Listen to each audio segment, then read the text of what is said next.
કલવો કાગડો આખો દિવસ ગામ આખાના દરેક ઘરેથી લાગ જોઈને ખાવાનું લઈ આવે.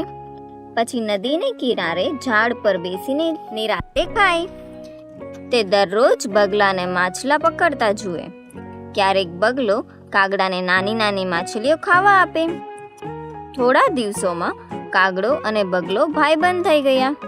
બગલો દરરોજ ઊંચે ઉડે, પાણીમાં જુએ, માછલું દેખાય કે સર કરતો નીચે આવે અને પોતાની લાંબી ચાંચ પાણીમાં નાખી માછલું પકડી પાડે. બગલાને મોટી પાંખ, લાંબી ચાંચ અને જોર ઘણું એટલે સહેલાઈથી તે આ કામ કરે. એક દિવસ કાગડાને વિચાર આવ્યો કે હું પણ બગલાની જેમ માછલા પકડું તો મારે ગામ આખામાં ભટકીને ખાવાનું શોધવું ન પડે. નદી કિનારે શાંતિથી રહી શકું અને બગલાની ગરજ મટે. એવું વિચારી કાગડો આકાશમાં ઉડ્યો.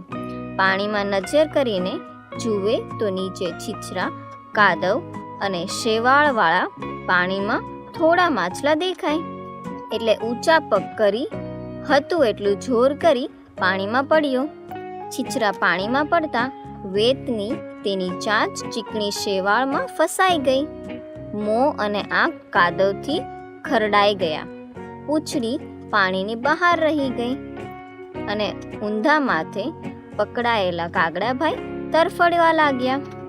કલવા કાગડાને તડફડતો જોઈ બગલો ત્યાં આવી પહોંચ્યો અને તેની પૂંછડીથી પકડી બહાર ખેંચી કાઢ્યો. કલવો કાગડો શરમાઈ ગયો. બગલો જતા જતા કહેતો ગયો કે કરતા હોય સો કીજીએ और ना कीजिए काग, माथું રહે સે વાળમાં ને ઊંચા રહે બે પગ. કલવાભાઈને છેવટે સમજાઈ પડ્યું કે કોઈનું આંધળું અનુકરણ એ મૃત્યુનું કારણ પણ બની શકે છે.